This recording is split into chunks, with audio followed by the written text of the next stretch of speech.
Bienvenidas, bienvenidos a Radio Semilla, nuestro podcast sobre regeneración ecológica y social de la red de guardianes de semillas. Donde quiera que nos estén escuchando, es un honor para nosotros llegar a sus oídos y recibir de vuelta todos estos mensajes y correos hermosos que nos han mandado. Realmente nos llena de humildad y gratitud tener una audiencia tan generosa, tan diversa. Mil gracias. Tenemos una buena noticia para los que les gusta escuchar sus podcasts en YouTube. En el canal de la red de guardianes de semillas ya tenemos todos los episodios subidos. Vamos a poner el enlace en las notas del episodio y en todas nuestras redes. Así que ya lo pueden escuchar ahí. Poco a poco va creciendo nuestra presencia digital como para que nos encuentre donde a usted más le guste. Para el episodio de hoy tenemos un lindo invitado. Felipe Vega de la Cuadra, un gran amigo mío. Tiene una lista interminable de profesiones, prácticas y conocimientos. A nombrar: psicólogo sistémico, comunicador, músico, funcionario público, titiritero, escritor, cocinero profesional, charcutero, y la lista sigue.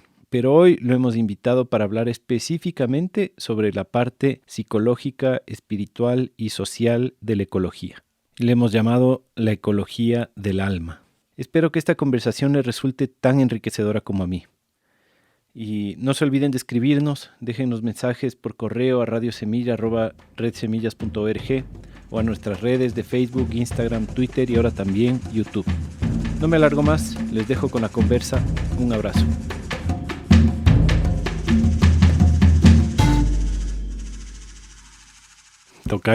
Tocayo. Felipe Vega de la Cuadra. Bienvenido a Radio Semilla. Bueno, primero quería decirte que tú eres uno de esos amigos con los que yo siempre que hablo digo, ay, me hubiera gustado grabar esa conversación. Así que hoy estoy cumpliendo estas ganas que siempre tengo de grabar lo que hablamos, porque siempre me vuelas la cabeza, así que bienvenido. Gracias Tocayo. Y Tocayo porque se ha establecido tan fuertemente esa forma de tratarnos que hasta tus hijas me dicen Tocayo. Claro, ya es el tocayo para todo el barrio casi. Para todo el barrio. Qué bien. Para comenzar esta conversación yo quería un poco enmarcar primero el tema, ¿no?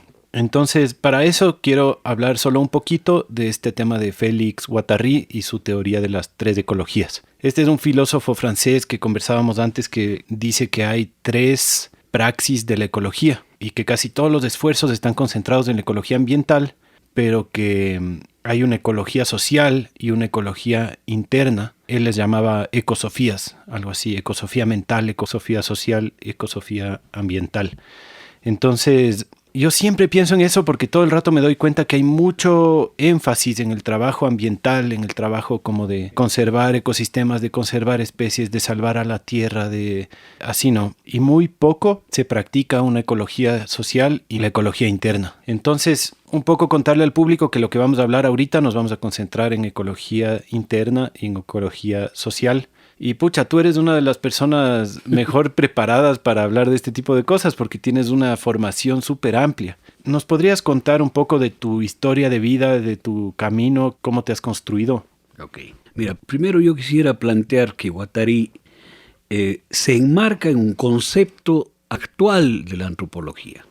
La antropología dice que los seres humanos somos seres biopsicosociales. Uh-huh. Es un concepto fundamental de la nueva antropología, que no puede separar lo biológico de lo psicológico ni de lo social. Antes había una especie de dicotomía. Somos un ser biológico, entonces la medicina se vuelve biologicista. Se opera, se cura con químicos, con fármacos y nada más. No importa tu psiquis y no importa tu vida social. Es decir, tu inclusión o no inclusión en la sociedad en la que existes. O sea, como tratar al cuerpo humano como una máquina. Como una máquina. Pero la antropología contemporánea plantea que somos unas máquinas biopsicosociales al mismo tiempo. Entonces Guattari se enmarca en esa visión. Y dice, aquí estamos solamente preocupados de la ecología biológica, y no de la ecología social, y no de la ecología psicológica, de la interna. A mí me parece muy acertada la posición de él y muy linda la oportunidad de poder hablar de estas otras 2 ecologías, porque el concepto básico de ecología es cómo vivir en esa casa, en ese entorno, en ese ambiente, cómo vivir una vida sana, en términos psicológicos, cómo vivir una vida sana en términos sociales y una vida vivible y sana en términos ambientales.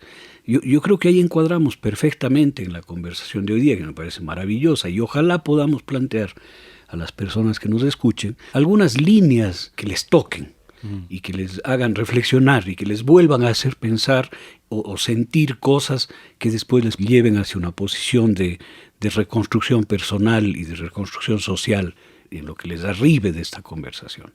Genial. Por si acaso, para los que no conocen de este trabajo, vamos a poner en las notas del episodio un fragmento de este artículo de Félix Guattari para que puedan leerlo. Es un poco académico, así medio engorroso, pero está bueno. Está bueno. Ajá. Está bueno. Ahora, yo no sé de qué Felipe Vega hablar, si el de antes de la pandemia o el post-pandemia, porque yo estoy pensando que la pandemia para mí ha traído un quiebre vital profundísimo, dramático, realmente dramático. El Felipe Vega pre-pandemia era un hombre urbano, implicado administrativa y políticamente, con una visión urbana, con una perspectiva vital fuera de toda ecología, psicólogo, comunicador social, con una maestría en psicología social, con una práctica espiritual que es antigua, pero siempre en el marco de lo urbano y del destino de la sociedad, tal como plantea en cualquier metrópoli. Esa era mi visión. La pandemia me trajo a un lugar en el campo, con otras relaciones sociales, con otros presupuestos de subsistencia, y me ha cambiado la visión completamente. Este rato, ¿de cuál quieres que hable? Tal vez es una buena oportunidad para hablar de este tema que yo te he escuchado decir muchas veces, ¿no? Del problema de la hiperespecialización de nuestra sociedad y de cómo somos seres humanos completos y hacemos múltiples cosas. Y claro que no vamos a poder exponer todo el abanico de profesiones que tienes, pero tal vez cuéntanos un poco primero esta visión tuya sobre la especialización a la que nos lleva la sociedad de ahora. Bueno, históricamente el occidente, porque no podemos hablar de otra sociedad sino del occidental, que es en la que vivimos, así seamos sudamericanos, andinos, ¿no? Pero vivimos la sociedad occidental. La sociedad occidental pasa del momento de la Edad Media, del oscurantismo, que no es oscurantista, eso es una discusión que habrá que tenerla algún rato, pasa a lo que se llamó el Renacimiento. ¿Qué plantea el Renacimiento? El Renacimiento plantea que los seres humanos debemos tener conocimiento de todo. Pues tú tienes los grandes genios del Renacimiento, los íconos del Renacimiento, como Leonardo da Vinci, que era médico, anatomista, pintor, ingeniero militar, ingeniero civil, matemático, diseñador de aeronaves y de armas, y al mismo tiempo era filósofo, obviamente matemático. Todas las ramas del conocimiento humano estaban actuando en sistema, conjuntas, para lograr una condición humana un poco más elevada intelectualmente y culturalmente. Luego de eso viene el desarrollo industrial y obliga la producción a que unas personas se dediquen a fabricar la pata de atrás derecha de la silla y otras la pata de adelante izquierda de la silla, y cada uno haga una parte del proceso y se especialice en ese proceso. A eso le llamaron alienación, que no eres propietario del objeto producido en su conjunto, sino eres parte de una maquinaria que produce una parte del objeto y por lo tanto no te pertenece. La vida deja de pertenecerte cuando tú eres demasiado especializado. Si yo soy médico especializado en el ojo derecho, me quedo al margen del hígado, de los riñones, del corazón, de las emociones, de la sociedad, de lo psicológico y hasta de lo biológico, porque solo me focalizo en una parte pequeña de la biología. Esa especialización aliena, esa especialización desconecta de la vida. Esa especialización nos convierte en parte de una maquinaria en la cual no existen más cosas que el procedimiento que vas a hacer. Entonces he tenido reacción contra eso. Creo que el ser humano tiene que ser holístico, como se dice ahora, tiene que ser global, tiene que ser múltiple, tiene que poder desalienarse, producir sus alimentos, coser su ropa, hacer la silla, proponer ideas, pintar, cantar, cocinar, todo lo que se pueda hacer.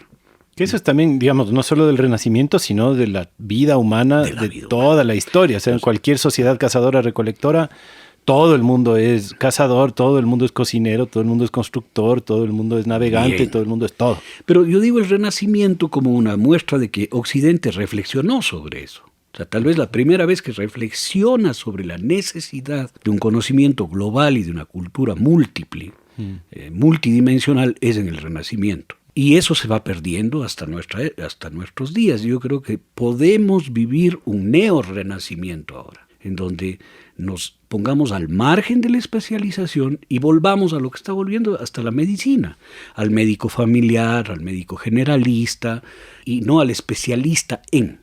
Esta es una propuesta básica. Si no entras en esta multiplicidad, te quedas al margen de la vida. Y quedarse al margen de la vida es el peor delito que se puede cometer hoy, porque te alejas de la ecología, de la bioecología, de la psicoecología y de la socioecología. Uh-huh. Te alejas de todo. Pero ese acercamiento es muy perjudicial para la industria y para el desarrollo, digamos. Justo pongo un ejemplo. Yo estoy también un poco metido en el tema de la música y de la ingeniería de sonido y esto, ¿no?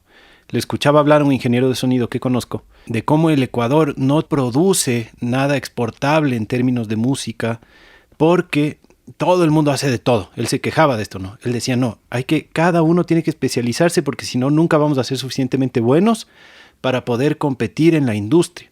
Entonces, si yo hago grabación, hago mezcla, hago mastering, pongo los paneles y a la vez hago el café, nunca vamos a tener buenos productos porque no tenemos gente que sepa lo suficiente de los conocimientos específicos. Entonces, él decía, todos tenemos que coger una rama y meternos hasta el fondo para que esta industria sirva. Entonces, creo que ahí está la paradoja, ¿no? Claro, pero tú le planteas como paradoja. Yo plantearía que ese es un enfoque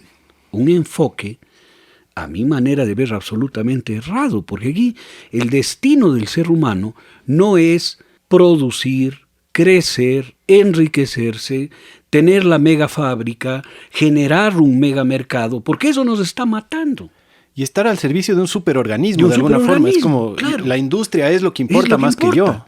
Entonces, ¿a mí qué me importa la industria musical? Uh-huh. A mí me importa personalmente, yo no estoy diciendo que los demás me sigan en esto, personalmente me importa la felicidad, la globalidad de la persona que coge una guitarra, un piano o un tambor y hace música. Y esa felicidad, si puede ser transmitida en términos estéticos, mejor.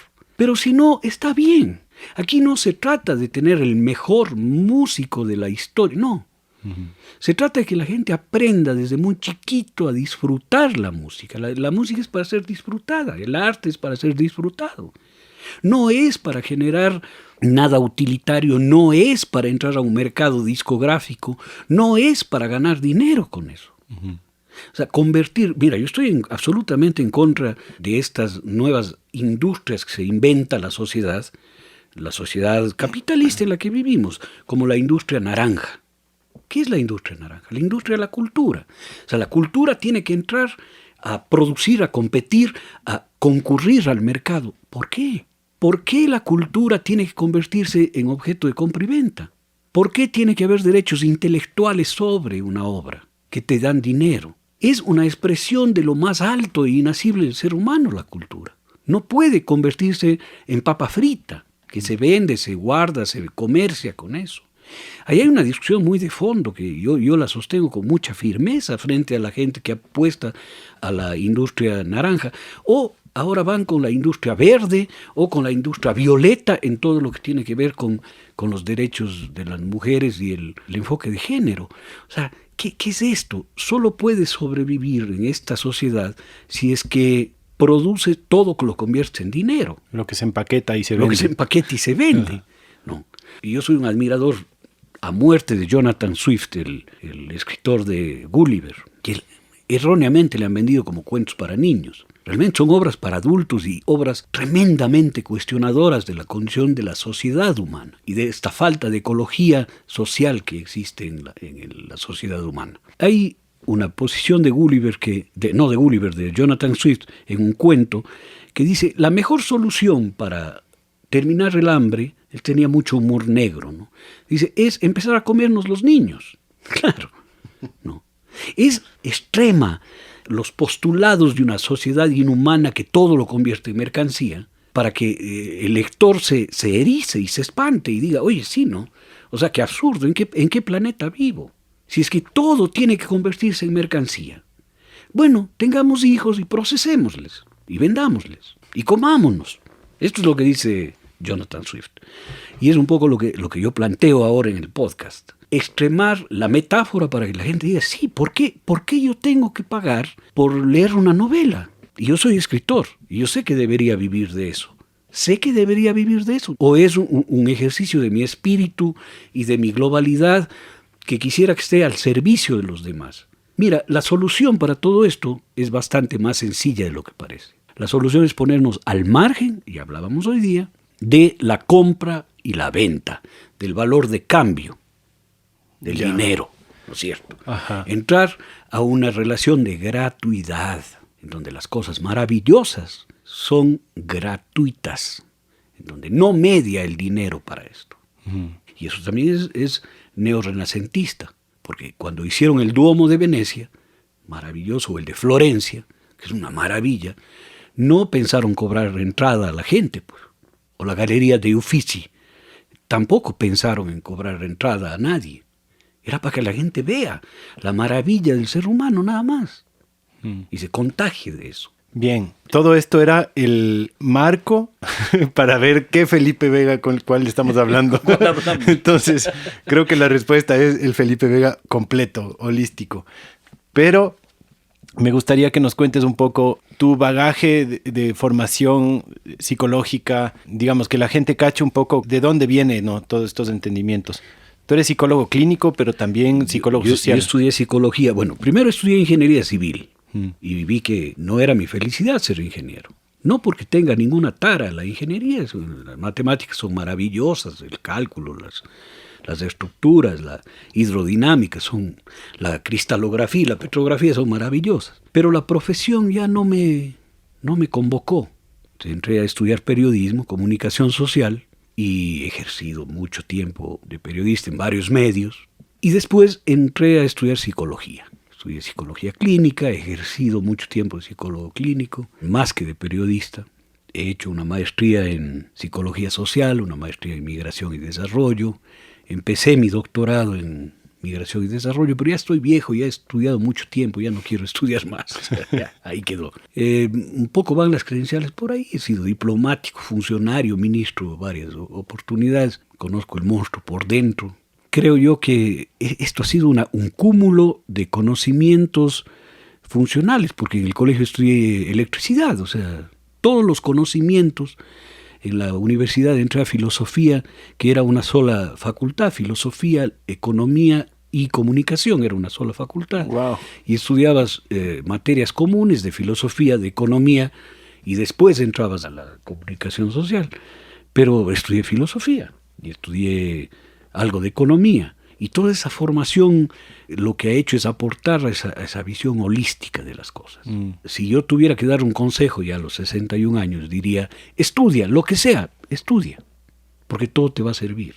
No busques especialización, busca conocimiento, mucho conocimiento, mucha experiencia, bebe de muchas fuentes, porque así te va a pasar la sed. Un poco esta es la idea, ¿no es cierto?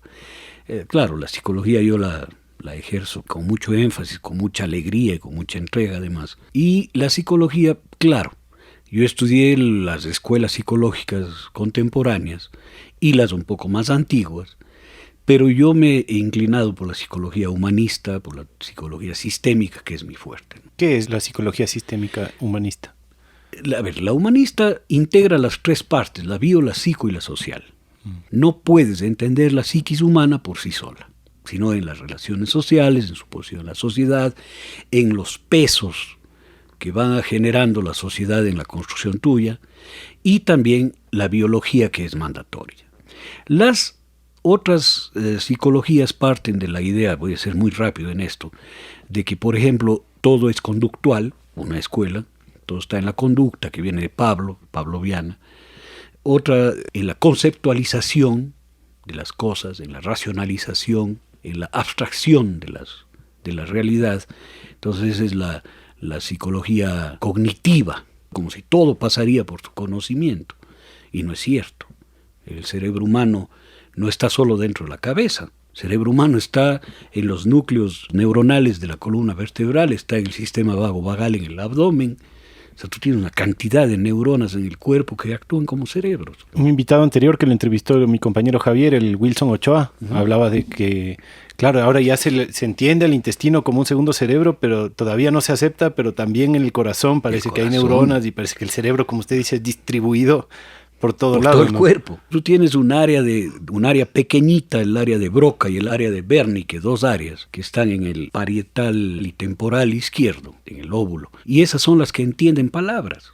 El resto del cerebro, todo el cerebro, todos los cerebros son mudos, no entienden palabras, no hablan. Y nosotros hemos dado tanta importancia al habla que pensamos que toda la psicología humana y todos los estados humanos pasan por el conocimiento verbal. Esto hace un tipo de psicología. Otra psicología, que es la psicología humanista, apuesta por otras cosas. Entonces tú tienes ahí psicologías que te plantean anillos mandatorios en el cuerpo o matrices perinatales antes de tu nacimiento. Hay una serie de elementos que van sumando a la psicología humanista. Y en estos varios enfoques de la psicología humanista yo me aplico más a la sistémica. No eres solo. Porque vale la pena plantear estas cosas de la historia de la psicología. Freud nunca pensó en el ser humano como un ser único, solitario, con sus problemas psicológicos. ¿No? Siempre le juzgó en un contexto, en la relación con el padre, con la madre, con la sociedad, con el lugar en donde vive. Fue Alfred Adler, uno de los discípulos de Freud, el que planteó la psicología individual, al individuo como problema. Y desde allí, la sociedad, el sistema, entendió que lo mejor es tratar como individuos y no como problemas colectivos. Y se individualizó la psicología, desde Adler hacia adelante. Pero los seres humanos somos psicosociales y biológicos. Tenemos esas 3 condiciones. Por lo tanto, la psiquis nuestra se realiza en sociedad. Esa es la psicología sistémica. No actúas solo, no vives solo, no te construyes solo, no tienes problemas solo. Todo es un sistema integrado entre las generaciones, en el lugar que vives, entre las almas diferentes de las que participas, el alma del país, el alma de tu barrio, el alma de tu familia. Y esas almas, porque Freud a la psiquis le llamaba alma antes de definir el consciente, inconsciente, etc. A todo le llamaba alma. Y psico del griego significa alma, claro, ¿no? Es alma. Por eso nosotros en el sistémico usamos la palabra alma, el alma familiar, el alma laboral del trabajo en el que convivo, el alma del barrio, el alma de la ciudad, el alma de la nación, que es la psiquis colectiva de la cual yo participo. Entonces ahí tiene mucho sentido lo de la ecología social y de la ecología psicológica, la psicoecología. Uh-huh. Que no es entendible como un ser único. La ecología biológica se entiende como la interacción entre el medio, los seres que están ahí, el sapito que come la larva de mosca, el hongo que alimenta la raíz del árbol. Hay simbiosis. Igual en la psicología hay que entender la simbiosis entre los seres humanos y la sociedad en la que vivimos. Me surgen miles de preguntas por ahí, pero un poco para terminar de construir así el personaje. Dale. Quisiera que nos cuente un poco también del bagaje espiritual, porque entiendo también que tiene toda una práctica de budismo de muchos años y no sé si otras corrientes espirituales que también nutren su práctica. Bueno, yo fui muy católico de niño, ¿no? Tuve una formación católica muy fuerte hasta el colegio. Cuenca, pues, ¿no? Claro. Y siempre estuve en colegios religiosos, pero llegó un momento en que las preguntas que yo me hacía eran demasiado fuertes y no tenían respuestas. Eso me llevó a un estado de agnosis absoluto. No dejar de creer en todo porque son preguntas sin respuesta. Y creo que a mucha gente le pasará eso. Hasta que, por una coincidencia del destino, conocí a varios lamas budistas. Y ellos me empezaron a iniciar en muchas prácticas del budismo tibetano, del budismo tántrico, de la escuela Drikung Kagyu. Y ahí mi primer descubrimiento fue que el budismo no es una religión, que no hay un Dios, que no hay trascendencia. Todo se reduce a la ilusión de esta mente sobre lo que estamos viendo. y que el mejor estado es el de no manifestación, básicamente. ¿Qué quiere decir eso? El mejor estado es el de no manifestación. En donde no tienes aversión ni atracción, donde llegas a la ecuanimidad absoluta, nada te asusta, nada te atrae, no te apegas a nada y no esperas nada. Suena medio aburrido. Suena medio aburrido, pero es el único momento en el que la mente se aplaca, se aquieta, porque se aquietan las pasiones, las turbulencias, los apegos, los deseos. Me pareció un sistema absolutamente adecuado para mí. No te digo que sea para otros. Para mí era absolutamente adecuado y me aferré mucho a las prácticas budistas porque tienen un efecto absolutamente positivo, ¿no? Absolutamente en mí. Ajá. Ahora, digamos, cuando yo digo suena aburrido es como falta de todo, ¿no? Como falta de emoción, falta de todo. Pero en realidad sí hay, me imagino, una plenitud, ¿no? Un bienestar. El principio budista es muy sencillo. El sufrimiento existe. ¿Por qué sufres? ¿Cuál es la causa del sufrimiento? El apego. Termina con el apego, terminas con el sufrimiento. Y el momento que terminas con el sufrimiento, alcanzas la felicidad. Dicho en cápsula, ¿no es cierto? Y de una manera muy banal. Pero si mi apego por las cosas materiales es tan fuerte que vivo angustiado y sufro, porque no tengo el carro, porque qué sé yo, no cualquier cosa, ese es mi apego, ¿ya? Entonces, el momento que hago las prácticas budistas, llego a desapegarme. No quiere decir que desprecie las cosas materiales, no, eso no es desapego. Desapego es que yo no sufro porque me faltan, o porque me sobran, o porque se dañan, o porque no sé cómo cuidarlas, sino que se me acaba el sufrimiento y una relación enfermiza con las cosas. ¿Solo las cosas o también las personas? Las personas, las relaciones, los estados interiores, claro, todas las cosas que pueden generar apego. Y llego a un estado de felicidad que no es un estado de boba felicidad, de felicidad tonta. No, es un estado lejos del dolor y del sufrimiento. Esto es lo más bonito de todo esto. Y ahí no hay nada misterioso, ni deidades que interfieren, ni una promesa de vida futura, no, te mueres y te mueres. Ni siquiera hay una trascendencia espiritual ahí. Eso me atrajo mucho del budismo y eso es lo que me ha tenido persistiendo en el budismo de hace más de 20 años. Me imagino, no sé si sea el caso, pero lo que yo me imagino es que en la realidad serán instantes, ¿no? Serán momentos que uno consigue el desapego. O sea, una búsqueda constante en donde hay momentos que puedes sentir eso, pero me imagino que el apego vuelve. Pero esto es como fumar, ¿no es cierto? Visto de un ejemplo negativo, digamos. Mientras tú fumas, te alivias. Mientras logras el desapego, te alivias y vuelves al tráfago, pero vuelves con fuerzas para poder seguir en este valle de lágrimas, que no es que es un valle de lágrimas de por sí, es que nuestra condición profunda de seres humanos en una sociedad nos hace apegados, porque los niños no tienen apegos. El niño al nacer no tiene apegos, solamente busca a su madre para alimentarse, ¿no? Y para ser protegido, no más. ¿No es un apego el amor a la madre? No es un apego al amor a la madre, porque el amor a la madre es la garantía de subsistencia. Si tú no garantizas tu subsistencia, te mueres. Esto es tan sencillo como eso. El apego, ¿cuándo existe? Cuando ese niño tiene 25 años, sigue dependiendo de su madre. Ahí hay apego. Ahí hay un cuadro psicológico, ahí hay un sufrimiento. ¿No es cierto? Le escuchaba un filósofo que se llama Anthony de Melo, que es un duro, y decía, a los niños les generamos el apego desde el momento que les damos el primer veneno, que es la aprobación. Así decía él. Desde que el momento que dices, ¡ay, qué bonito! Así te ves bonita, así estás, así como de pronto le creas esta necesidad de que le veas bonita, de que la apruebes. Y el rato que necesita que la apruebes, comienzan todos los problemas. Decía ¿Por qué?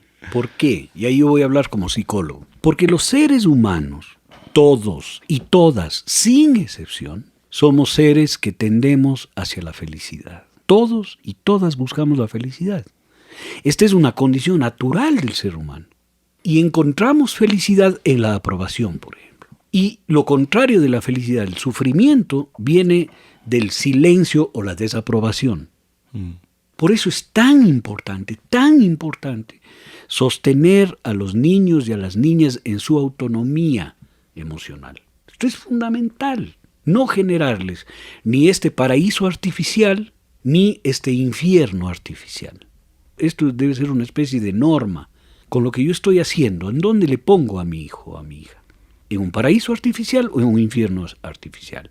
¿Le apego a una ficción de felicidad o le apego hacia el sufrimiento? La felicidad deviene de una condición de desapego, dice el budismo. Yo también lo creo. Yo también creo eso. La felicidad decía, ¿cómo es, decía mi abuela, cómo es la camisa del hombre feliz? ¿Qué color es la camisa del hombre feliz? Y decía, de ninguno, porque el hombre feliz no tiene camisa.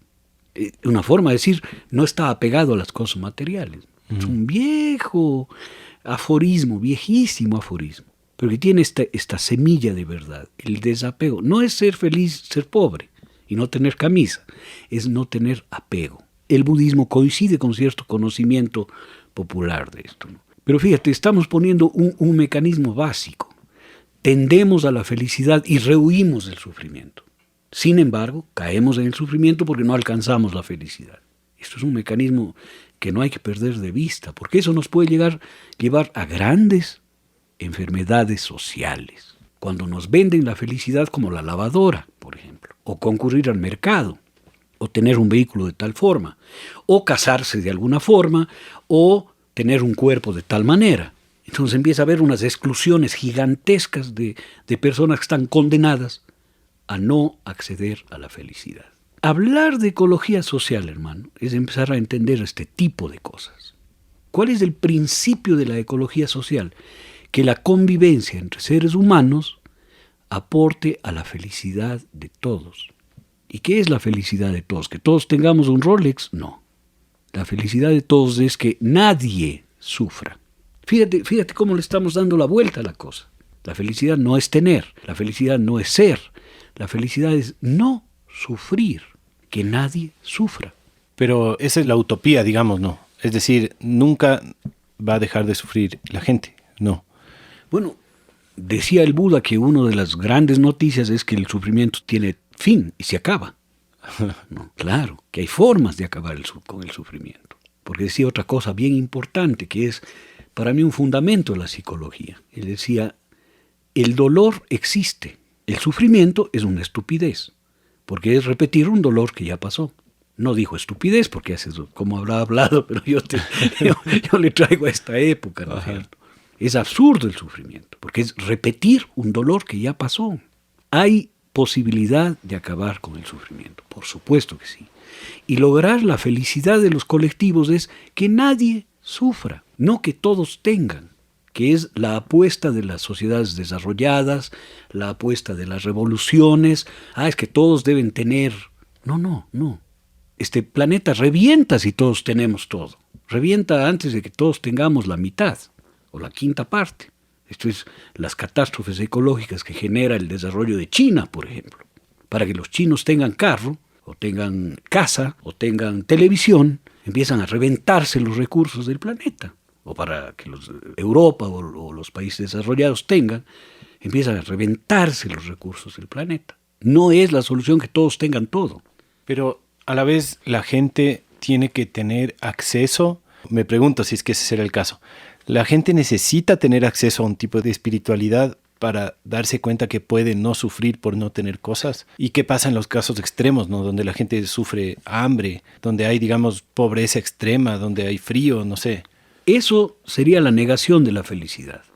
Si el budismo dice que si una persona sufre, no hay felicidad. Si hay un niño que no come en este planeta, no puede el resto del planeta ser feliz, porque hay sufrimiento, y un sufrimiento causado por la inequidad. No es un sufrimiento, la gente se enferma y se muere, eso es otra cosa, y no podemos luchar contra ciertas cosas. Está bien, así la gente se muere y sufrimos por eso. También deberíamos desapegarnos un poco ante la muerte y saber que es parte de la vida. Ahora, si alguien sufre, no hay felicidad. Y esto es un principio muy importante, porque si vamos a hablar de una sociedad diferente, tenemos que plantear presupuestos diferentes. Una sociedad funcionará así sea en términos pequeñitos, una comunidad funcionará si ninguno sufre, si no hay causas para que sufra la gente. Y eso es un horizonte importante que plantea una visión ecológica de la sociedad, porque si hay sufrimiento se destruye. Ahora, sobre la espiritualidad tú tienes mucha razón. Algunos planteamos, claro, yo desde mi estudio, yo no escribo artículos en revistas indexadas, pero si escribiría alguno, plantearía que hay una cuarta ecología, no solamente la bio, la psico y la social, también la espiritual, porque es una faceta humana. Sea cual sea la espiritualidad, eso a mí no me importa. Lo importante es que la espiritualidad se ejerza como una condición superior de la psiquis. Tenemos funciones superiores en la psiquis, como el razonamiento, la memoria, y tenemos una función más allá, metapsíquica, que es la espiritualidad. Y ahí pueden entrar el estado profundo que te produce la música, o el éxtasis ante el arte, que no son muy explicables desde la psicología. Por lo tanto, podríamos hablar de una cuarta, sumarle una cuarta ecología, la ecología del espíritu humano. Que puede existir o no, a mí tampoco es mi discusión de si somos un espíritu metido en una máquina, en donde se muere la máquina y el espíritu se va al cielo. Yo no creo en eso, yo creo que la complejidad cuantitativa produce complejidad cualitativa en los sistemas vivientes. Un ser humano tiene una psiquis y esa psiquis, mientras más desarrolla su propio ejercicio, llega a una cualidad superior, cualitativamente superior, que es la espiritualidad. No es que hay un espíritu adentro de tu cuerpo, yo no creo eso, otra vez lo digo, respeto a quien crea que sí, no tenemos por qué discutir, pero para mí es una condición del funcionamiento de la máquina viviente. Mi biología como máquina viviente genera una condición psíquica, esa condición psíquica genera una condición social y todo eso me genera una condición espiritual, cada una de cualidades superiores a la anterior, porque así es, esa es la vida. Es la colección de proteínas que funcionan juntas, te produce la vida. Hay que leer mucho a Maturana y Varela en De máquinas y seres vivos sobre este tema. Yo le planteo la espiritualidad así, pero sería una cuarta línea de ecología, la ecología de la espiritualidad. Ojalá con eso acabaríamos las religiones. ¿No te parece? ¿Quién plantea un poco, quién se aproxima un poco a esa ecología espiritual? A mi modo de ver, puedo estar absolutamente equivocado. La fe Bahá'í. ¿Qué es eso? La fe Bahá'í dice, nosotros creemos en Dios y en la espiritualidad, pero creemos en todos los dioses y en todas las espiritualidades. En lo que tú creas, yo también creo. Qué posición tan diferente, ¿no? Tú crees en Mahoma, yo también. Y tú crees en Manitoba, yo también. Por más que sean contrapuestos. No hay contraposición. Todo es una colección de la fe humana. Eso me parece a mí extraordinario de la fe Bahá'í, de lo que yo sé de la fe Bahá'í. Y esto lo hizo Baha'u'lláh, creo que era libanés. Planteó esta cosa revolucionaria. Todos los dioses son válidos. Todas las religiones, decía, son válidas. Yo diría, todas las fes son válidas. Y ahí se acabarán los fundamentalismos, el único Dios es el mío, a ti te voy a matar porque no crees en eso, porque, no es cierto. Que podría ser esta otra condición ecológica, que algún rato hablaremos también. Me gustaría hemos hablado un poco del problema, ¿no? Del problema ecológico, psicosocial, pero me gustaría definirle un poco mejor como para poder lanzar soluciones de regeneración. Es decir, sabemos que uno de los problemas que tenemos es el apego. ¿De dónde nace este problema y cómo es que se hace un problema tan globalizado y tan difícil de atender? ¿Y por qué? A ver, hermano, yo tocayo, plantearía lo siguiente. Voy a ponerme atrevido en esto. Atrevido porque no creo tener las condiciones para estructurar una teoría, pero la voy a lanzar. Somos seres maravillosos viviendo en sociedades enfermas. Es como si el género más bello de mariposas y colibríes estuviese viviendo en un ambiente contaminado y tóxico. Creo que la pregunta más específica entonces es ¿cuál es la enfermedad? La enfermedad para mí es social. Y esa enfermedad social enferma la psiquis humana. Porque hay una serie de mecanismos de convencimiento, de una maquinaria de convencimiento, que te hace creer que el problema ecológico en el mundo eres tú. Tú porque te lavas los dientes con un poco más de agua o porque tomas agua embotellada. Y niega el protocolo de Kioto, en donde 100 empresas en el mundo generan el 80% de contaminación. Y en donde la catástrofe ecológica viene dada por el destino de los recursos fósiles, de los residuos tóxicos, etcétera, etcétera, ¿no es cierto? Pero todo esto te convence que el culpable eres tú. En las otras ecologías, en la social, te convencen también que el culpable eres tú. Tú eres culpable porque no respetas las leyes. Tú eres culpable porque no cumples con el mandato del gobierno. Tú eres culpable porque te molesta esto y no haces tal cosa. Tú porque no eres civilizado. Entonces, la persona en este planeta se convierte en una especie de gran culpable de todos los males que no son de él. Por eso yo digo, somos personas sanas y hermosas en una sociedad enferma, que nos llena de apegos, que nos hace buscar aprobación, que nos llena de rabia, de odios, de temores, de toda la panoplia de recursos emocionales que destruyen a las personas. ¿Destruyen para qué? Para que seamos especialistas, para que nos sumamos a la máquina de producción, para que concurramos al mercado como consumidores de cualquier cosa. Claro, lo que yo estoy diciendo es una cosa que puede sonar terriblemente antisistema. La noticia es que sí, yo soy antisistema. Este es un sistema que tiene que ser cambiado, no por vías revoluciones, que no se cambia nada, solo se coleccionan muertos y guerras. No por vías electorales, que no se cambia nada. No por vía de protesta, que no se cambia nada. Es una sociedad que tiene que ser cambiada con otros mecanismos. ¿Cómo confrontas el problema ecológico en la naturaleza? Con un bosque protegido, hermano. Proteges 5 hectáreas y te amarras a los árboles para que no entre ninguna toxina ahí. Yo creo que hay que ir por esa línea para defender la ecología social y la ecología de la psiquis y la ecología del espíritu nuestro. Empezar a amarrarse, a lograr espacios pequeñitos en donde haya aire puro, relaciones sanas, donde salga el dinero de por medio. No porque el dinero sea el mal de esto, sino es el símbolo de todo esto, el mecanismo de. En donde haya una sociedad de gratuidad, en donde haya una sociedad de real equidad, de real encuentro, de real, etcétera, etcétera. Es una cosa que yo no le tengo diseñado, no te diría, mira, la solución es esta. Pero algo me suena, algo.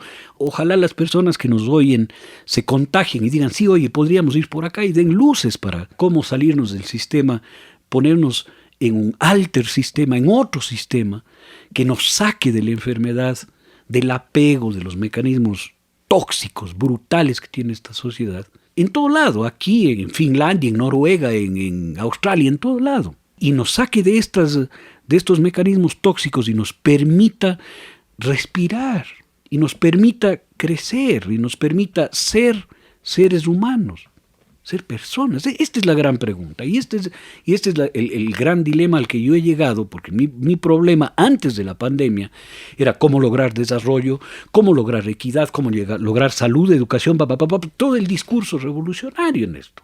Y cuando miro para atrás, todas las revoluciones lo único que han dejado es una cantidad de muertos, de los que querían cambiar el sistema. Claro. Ahí se me viene a mí la pregunta de cómo rescatamos las cosas que sí son válidas del sistema en el que vivimos. Es decir, yo pienso, por ejemplo, que claro, la democracia no funciona, ¿no? O sea, no está bien que la mitad más uno le aplaste a la mitad menos uno. Claro, es un horror. Así es una bestialidad. Pero, sin duda es mejor que las monarquías, sin duda es mejor que muchos otros totalitarismos. Claro que no es mejor, digamos, que las sociedades tal vez preindustriales, pero ya no estamos en esa época. Entonces, en el siglo XX hubo logros increíbles de igualdad, de derechos humanos, de libertad de expresión, que yo sí creo que son valiosos. Entonces, ¿cómo destruimos el sistema sin destruir cosas valiosas de ese sistema que nos van a servir para el nuevo sistema que construimos? Porque tú tienes que sacar las piezas que son las tóxicas. No debes desaparecer a la especie humana para devolver el equilibrio ecológico a la naturaleza. Porque la mejor solución sería, ¿sabes qué? Desaparezcamos todos los seres humanos y que esto vuelva por sus fueros como era antes de que estemos nosotros. Esa no es una solución. No es una solución destruir todo el sistema, porque eso lo único que hace es destruir. Hay que sacar las piezas tóxicas, hay que sanar. Esa es la palabra. Si tú estás enfermo en términos biológicos porque tienes una bacteria, te tomas un antibiótico que le mata a esa bacteria y tú recuperas la salud. ¿Cuáles son los grandes elementos tóxicos de la sociedad actual? Para mí el dinero, el valor de cambio. Nada sirve si no puedes pagarlo. Tú, si no pagas por el psicólogo, no sirve y no lo valoras. Tienes que pagar mucho por el médico para que valores tu salud. No, hay que sacar ese valor de cambio, porque lo maravilloso de la vida es que es gratis, absolutamente gratis. La mamá te tiene 9 meses en el vientre y no te cobra un centavo de alquiler. Te da de comer de su seno y no te cobra por almuerzo y por cena. Nunca, no se le ocurre a la madre eso.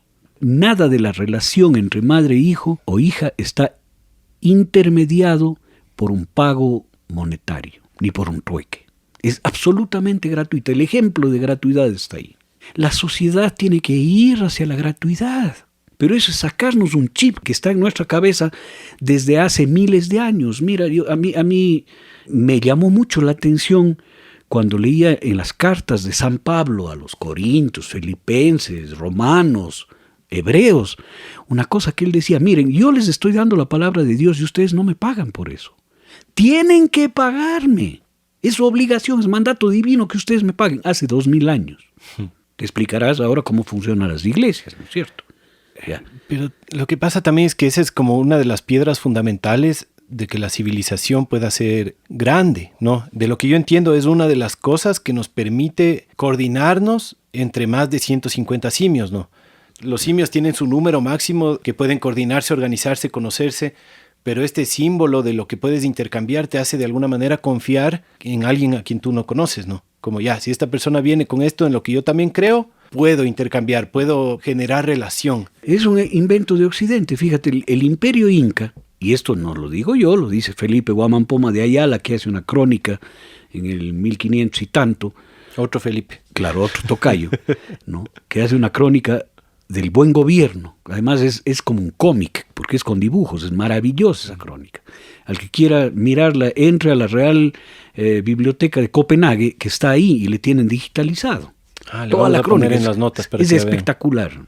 Él te cuenta cómo funcionaba el Incario. En el Incario no había dinero. No había dinero. No había intercambio. Lo único que había era que a la gente de tal edad le asignaban un pedazo de terreno y le asignaban animales y le asignaban granos, y cuando moría eso le asignaban a otra persona. No había propiedad sobre los medios de producción. No había dinero para intercambiar. Y era una sociedad absolutamente desarrollada. Es decir, tú miras las construcciones del Incario y dices, chuta, oye. Me imagino que con su poco de esclavitud también, ¿no? No, fíjate que no. Había una obligación de trabajar desde los 25 años a los 50 años. Tenías obligación de trabajar. Pero las élites también. Todo el mundo. Todo el mundo. Eso lo cuenta Guamán Poma a mí. Y está también en el Inca Garcilaso, está explicado estos temas del gobierno inca. Yo no te estoy diciendo que ese es el mejor gobierno, pero estoy poniendo un ejemplo de que sí era posible otra sociedad desarrollada y cuidada sin la existencia del dinero. Yo tenía entendido que tenían con sus métodos de trueque y sus intercambios con otras sociedades. Puede que habrán tenido. Más bien lo que sí está muy, muy demostrado es que la cultura manteña hacía trueque con México. Uh-huh. Y el Museo de Antropología de México tienes un pectoral de uno de los reyes aztecas que es hecho de espóndilos, y espóndilos solo hay en Manabí, o sea, hicieron trueque. Pero a la final no llegaron a tener, dicen, el cacao, las pepas de cacao eran la moneda. No, esa demostración no existe. Podía ser que utilizaban en el trueque, pero no había un valor de cambio que diga 5 pepas de cacao equivalen a, y hay alguien que determina el valor de cambio de un bien, ¿no? O de un objeto. Pero el dinero como tal, como medio, como valor de cambio, es occidental. Los Pieles Rojas no tenían un sistema monetario. Sin embargo, todos comían, todos tenían ropa. Estas son las grandes preguntas que yo me hago. Sacar el dinero de la sociedad es fundamental. Yo tengo ahí una ambivalencia. Por un lado, estoy de acuerdo en que la economía del regalo es una sanación increíble cuando uno comienza a experimentarla, ¿no? Aquí en el barrio lo experimentamos al comienzo de la pandemia. ¿Sí? ¿O no? No, fue antes. Fue en octubre del 2019 que se paró todo el país. Y no había cómo salir aquí al frente de la casa, estaba cerrado el camino, no podíamos salir al mercado, nada. Y durante esos días se activó en un segundo la economía del regalo entre los vecinos. Los vecinos daban hortalizas, yo les daba hongos, el otro nos traía cosas de Intag de no sé qué manera. Como que se generó una economía del regalo increíble. Y cuando uno se da cuenta de esto, ¿no? De lo que usted dice, que la vida es gratis, que para mí también eso fue un aprendizaje increíble con un maestro mío que se llama John Croft, que él decía, siempre en Occidente dicen que nada es gratis en la vida. En inglés decía él, ¿no? Decía, there's no free lunch, así es el dicho en inglés. Claro. Y él decía, sí hay un almuerzo gratis, es la vida. O sea, la vida es gratis. Sí. Y es verdad. Entonces, mientras más uno se desapegue de que, tiene que haber una doble coincidencia para que esto valga lo que yo doy y lo que yo recibo y que no hay una injusticia de que no sé qué, sino más bien como la entrega, para mí es súper terapéutico y es como súper liberador. Por otro lado, pienso que para que como humanidad lleguemos a un funcionamiento con una masa crítica en ese sentido, necesitamos herramientas de transición. Entonces, en mi cabeza, por ejemplo, el dinero es una herramienta y las herramientas no son ni malas ni buenas. Lo que pienso es que es un sistema injusto en donde hay como una hiperacumulación. Yo ahí te doy absolutamente la razón, tocayo. Mi planteamiento no es idílico, no es decir, ¿sabes qué? Acabemos con el dinero hoy día, porque eso sería una estupidez. Uh-huh. Hay que acabar con la conciencia que tenemos respecto al dinero, o la inconsciencia que tenemos respecto al dinero. Saber clara y definitivamente que el dinero es una herramienta.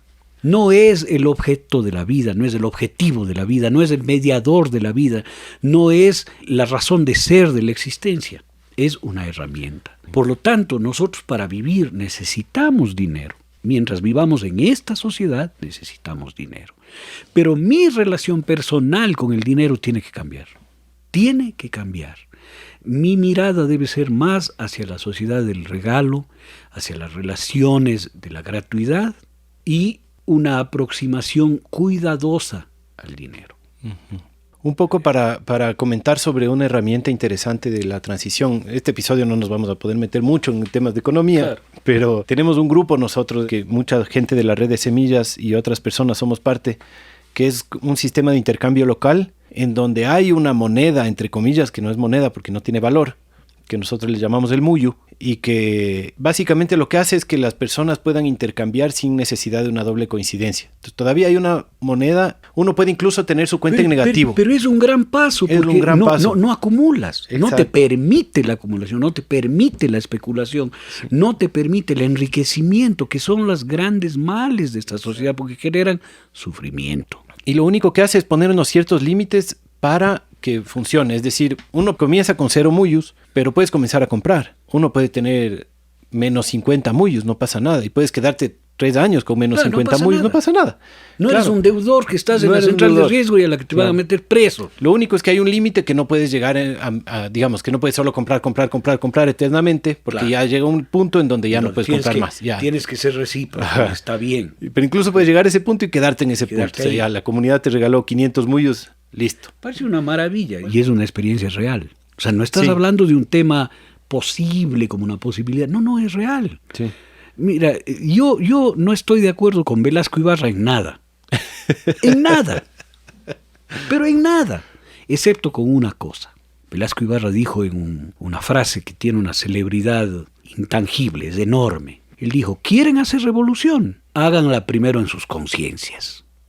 Él usó para menospreciar el rol de la izquierda. No vamos a juzgar eso ahora. Para los oyentes que no son de aquí, que sepan que Velasco Ibarra fue un dictador que tuvo... Y 5 veces presidente electo, o sea, un personaje de la historia ecuatoriana. Uh-huh. Velasco Ibarra dijo, quieren revolución, háganla primero en sus conciencias. Para mí esa frase es fundamental en lo que estamos hablando. Uh-huh. ¿Quieres cambiar este sistema? Cambia primero tu conciencia. Hay que cambiar la conciencia, la visión, la aproximación a las cosas, al dinero, a las relaciones, a las normas, a las decisiones. Las decisiones se toman por mayoría, no, cambian. Eso es injusto. Eso genera una sociedad injusta, genera un daño ecológico a la sociedad y por lo tanto un daño ecológico a tu psiquis. Hay una frase que también a mí me llama mucho, que yo le decía más temprano, que es esto de que uno no puede luchar contra un sistema sin construir una alternativa, que los sistemas no se caen por destruirlos, sino se caen porque se hicieron obsoletos, porque hay una mejor opción.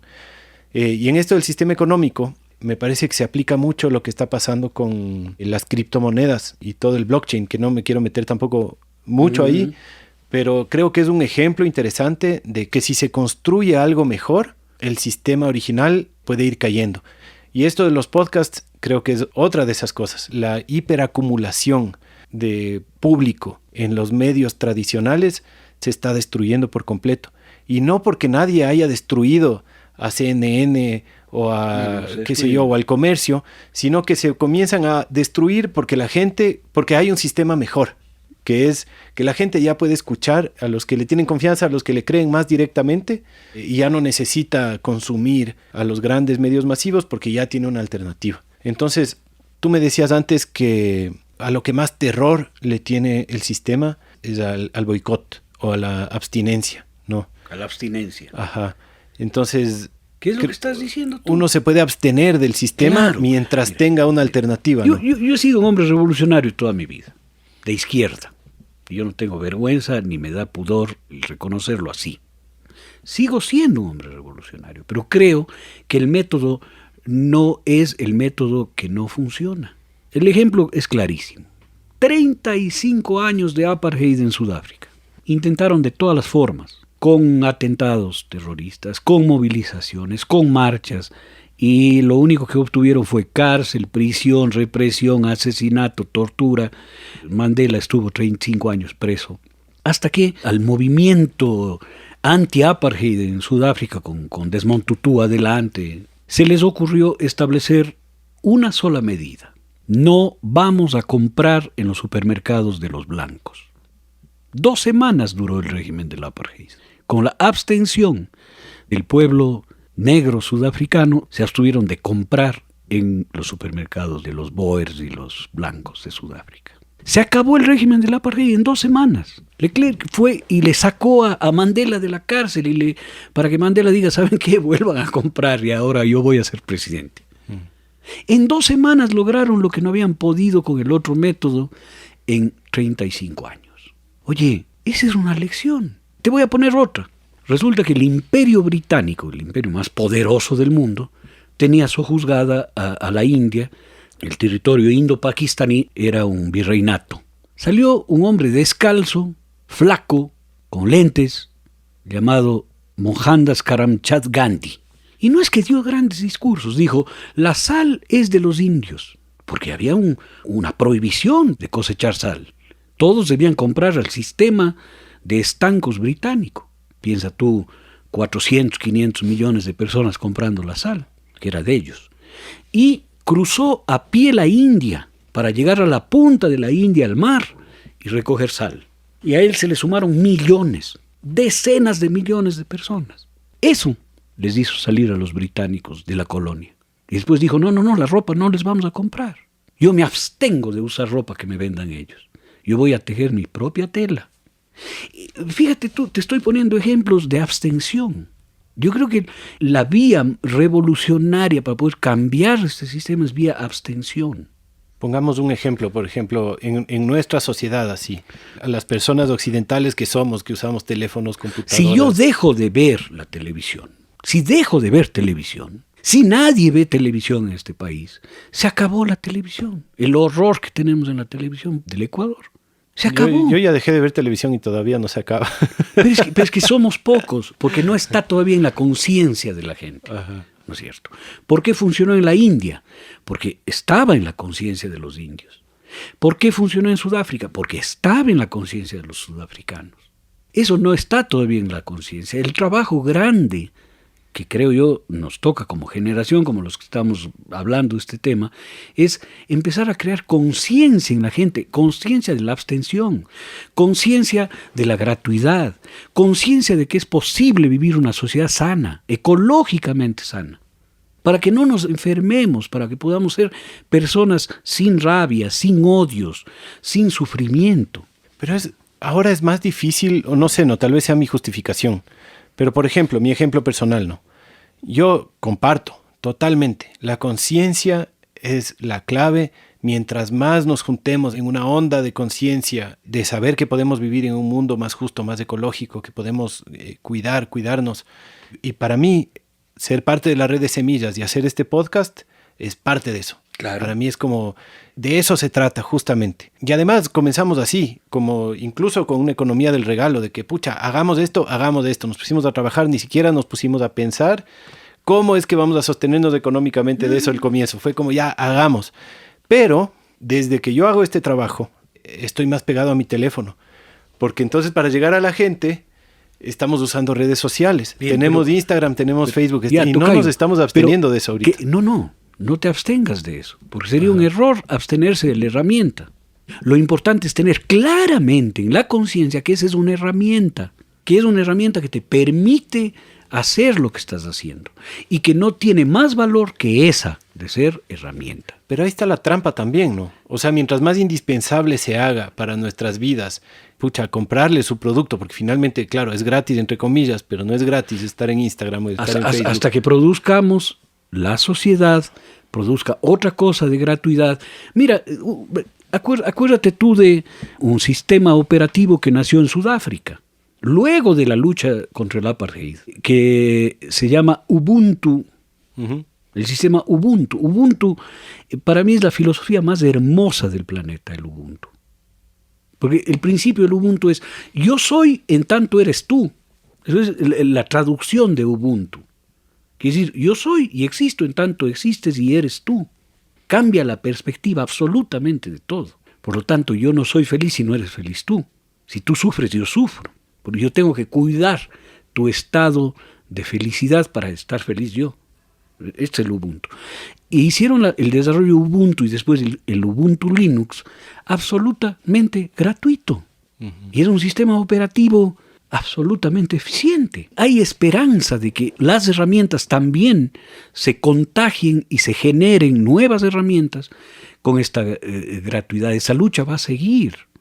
Pero todo viene desde la conciencia. No me acuerdo cómo se llama el creador de Ubuntu. Fue el primero que se fue, vendió su empresa y se fue al espacio exterior, este chico. Se gastó la plata en eso, fue feliz con eso, me parece una maravilla. Y empezó con programas de masificación de la tecnología y todo. Se gastó la plata en eso, hermoso este muchacho. Y gente como él hay, pero todos pasan por la conciencia. Todos pasan por la conciencia de cuidar el medio ambiente, de proteger un espacio, de cuidar el entorno social, de cuidar la salud de ese entorno, de sacar las cosas tóxicas de ese entorno social, y también psicológico, y también espiritual. No puede ser que en la espiritualidad seas fundamentalista y que castigues a las mujeres porque son el motivo del pecado. O sea, es una estupidez ya sin nombre. Como que los fundamentalistas no saben que son fundamentalistas, ¿no? No. O sea, están convencidos. Sí. Pues que ese es el mecanismo que nos meten por las orejas, que es el terror al otro, el sentirnos buenos, así hagamos mierda, perdóname la expresión, a los demás. El hombre que manejaba las cámaras de gas en el nazismo estaba convencido que era un buen tipo, que estaba protegiendo a su pueblo y estaba matando enemigos.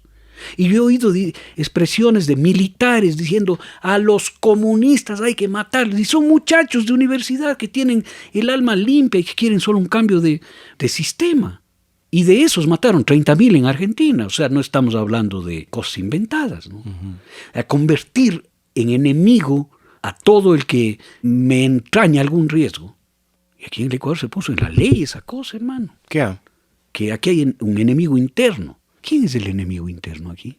Les pregunto a mis amigos militares, porque yo fui viceministro de Defensa. ¿Quién es el enemigo interno en el Ecuador? Como para enfrentarle con armas. Nos estamos mintiendo brutalmente con esto. Aquí no hay enemigos. No hay enemigos. Hay personas que piensan de otra forma. Como hay personas que aman de otra forma, que comen de otra forma, que se visten de otra forma. Esa es una herramienta de regeneración social en la que he estado pensando últimamente. Como uno de estos venenos creo que es la polarización. Y creo que uno puede abstenerse de la polarización, ¿no? O sea, como brillante. De alguna manera la política y los medios grandes de comunicación como que les funciona económicamente, tampoco por ser enemigos ni por maldad, pero les funciona en su modelo polarizarnos, ¿no? Hacernos creer que el otro es el demonio, que el que es de derecha y el que es de izquierda, que el que es de arriba y el de abajo, que el que es conservador, el que es liberal, el que es ambientalista, el que es industrialista, qué sé yo. Y estamos todo el rato como buscando esa polarización. Y yo creo que en verdad casi todos estamos en alguna parte del centro, ¿no? Pocos estamos tan en los extremos que podemos vernos a los demás como los enemigos, ¿no? Entonces, creo que esa es una de las abstenciones más importantes, ¿no? Abstenerse de pensar que el otro es el malo, ¿no? Porque piensa diferente. Exactamente. Y eso yo creo que es potente. Por ejemplo, ahorita, ¿no? Con el COVID es brutal la polarización de los pro vacunas contra los antivacunas y puchica, es tenaz. Pero esto no es nuevo, fíjate tú. No me voy a referir a los nazis, que estaba claro que generaron un enemigo, ¿no? Pero me voy a referir a una corriente del pensamiento que es el existencialismo, que está muy bien. Yo a los existencialistas les admiro profundamente y creo que es una corriente de pensamiento muy poderosa, además. Pero partían de una idea brutal, que la dijo Sartre. Dijo, el infierno está en los demás. A ver. O sea, el infierno son los otros. El infierno es la otra persona. Y esto, Godrek, un precursor de la psicología, también escribe sobre el ego y el otro, y el terror, lo terrible que es el otro. A mí me llama la atención esto porque aparecería como una condición básica del ser humano. Que el ser humano vea al otro como un peligro, vea al otro como un enemigo, vea al otro como un infierno. Y me alivia pensar que no es así. Los niños no ven, los seres humanos en su primera infancia, jamás vemos al otro como un peligro, jamás. Los niños se juntan a jugar, no importa el de 10 años con el de 2, se interconectan, se relacionan. Cuando un niño sufre en un cunero y lloran todos, eso está demostrado en la psicología. En la psicología social es una de las cosas que te enseñan como ABC. No es el otro el infierno, no es el otro el terrible, el otro. Yo creo que es una cuestión de posiciones de conciencia. Aquí son posiciones además excluyentes. O eres Ubuntu y por lo tanto crees que yo soy en tanto el otro es, o eres existencialista, para usar un término menos peyorativo que nazi, y con todo el respeto para los existencialistas, que me parece una maravilla de corriente filosófica, pero voy a tomar eso. O crees que los demás son el infierno. Es un tema de creencias personales, y las creencias personales generan conciencia, y generan posiciones en la vida. Aquí hay que cambiar las creencias. Tener conciencia es cambiar las creencias, hermano. ¿Qué creo yo? Acabo de ver una película muy, muy simpática en donde en un acto iniciático a los niños de una nacionalidad armenia o algo así, les ponen una serie de cosas para que escojan en el piso. Bebés de menos de un año, de meses. Y los niños le ponen un billete, si tiene eso va a tener plata, un lápiz va a ser profesor, una regla va a ser constructor. Le ponen varias cosas y el niño gatea y coge alguna cosa. Y la primera que coge es un poco, le marca el destino. Y la familia, las madres, les empiezan a impulsar hacia la plata. Claro, alguien de ahí que está borracho en la fiesta y que no es de esa nacionalidad, protesta y dice, pero le indujeron a la bebé a que coja el billete, ¿no? Y termina en una pelea, bueno, una película simpática. Pero entraña esta gran verdad. Nuestras creencias están determinadas, por eso es tan difícil cambiarlas. Hay mandatos que nos hacen creer cosas, como por ejemplo que los demás son el infierno. Cuando la única realización de la felicidad humana está en el otro. No lo digo yo, lo dicen todos los grandes místicos del mundo. No hay felicidad de un ser solitario. La felicidad no es en solitario. La felicidad se realiza en el otro, en el hijo, en la hija, en la pareja, en el juego conjunto del deporte, pero es con el otro. Pero estamos marcados a que el otro es mi enemigo. Y peor si no es igual a mí. Peor si es longo, como dicen acá. Peor si es negro. Peor si es mujer. Entonces entraña un riesgo brutal. Esas son creencias que hay que cambiarlas. Eso podemos cambiar, hermano. Pero sacamos la pieza clave, la viga maestra del sistema. ¿Y cómo se cambian creencias, tocayo? Creyendo en otras cosas. Pero primero hay que identificarlas, ¿no? Por supuesto, ventajosamente. Y dice otra vez, volveré a Jonathan Swift, que es un genio, hermano. Él dice, no somos animales racionales, somos animales con tendencia hacia la razón. Hay que aprovechar esa tendencia hacia la razón para mirar al frente, mirar al otro y cuestionar las propias creencias, hermano. Porque todas son construidas como prejuicios. Las creencias se cambian. Y tal vez una de las claves es predisponerse a dudar de las propias creencias, ¿no? Creo que el ejercicio que tenemos que hacer es saber que puede ser que lo que tú crees es equivocado. Que puede ser que la historia que te contaron no es la verdad. Tal vez sí es la verdad, pero tal vez no es la verdad. Ya, y correcto. podemos estar dispuestos a escucharles a los que piensan diferente de nosotros, también porque tenemos esta tendencia, como no sé si es una tendencia humana natural, de que ya escogiste tus modelos de creencias, escogiste tus influenciadores, escogiste por dónde vas a ir y es muy difícil salirse de ahí, ¿no? Pero por lo menos romper con la predisposición a cambiar de creencias ya es un paso, ¿no? Abrirte a escuchar a alguien que tú no le escucharías de otra forma, abrirte a pensar que el que crees que está loco, tal vez tiene algo de razón. Tal vez tú estás tan loco como él. Como él. ¿Cacha? Ahí me parece que podríamos llegar a un tema sin solución. Yo creo esto, tú crees esto, me abro a cambiar y de pronto yo crea lo que tú y tú crees lo que yo. No, yo plantearía otra cosa. Tú crees lo tuyo, yo creo lo mío. Las dos son creencias, versiones de la realidad. Tu versión nace de tu experiencia, mi versión nace de mi experiencia. Ninguna de las dos es válida. Ninguna de las dos refleja toda la realidad. Puede ser que la tuya y la mía reflejen una porción de la realidad, pero no reflejan toda la realidad. Así que no podemos aproximarnos desde las creencias, porque lo único que vamos a hacer es pelear. Entonces tenemos que buscar otra forma de aproximación. Mira, hay una película de Akira Kurosawa que me parece una maravilla, no solo como película, sino como lección de filosofía y de vida sobre esto que estamos hablando. Se llama Rashomon. Rashomon es la historia de un samurái que es asesinado. Y todos testigos y el mismo asesinado y el mismo supuestamente asesino concurren a un supuesto juez, un funcionario que nunca se le ve, que es la cámara y que sería como el público, ¿ya? Y todos cuentan su versión y ninguna de las versiones coincide. 20 versiones sobre el asesinato del samurái y ninguna coincide. Cada una te muestra una parte de la realidad, pero solo una partecita. Y se soluciona la película cuando un monje encuentra en el templo de Rashomon un recién nacido abandonado y le recoge. La lección que yo saqué, no es la que ustedes tengan que sacar, la que yo saqué es: la vida es más importante que las versiones y que las creencias. No vamos a ponernos de acuerdo, nadie se va a poner de acuerdo, nunca se va a poner de acuerdo. Y aquí voy a citar un gran psicólogo, George Kelly. George Kelly habla de la teoría de los constructos. Dice, los seres humanos hacemos constructos mentales sobre la realidad.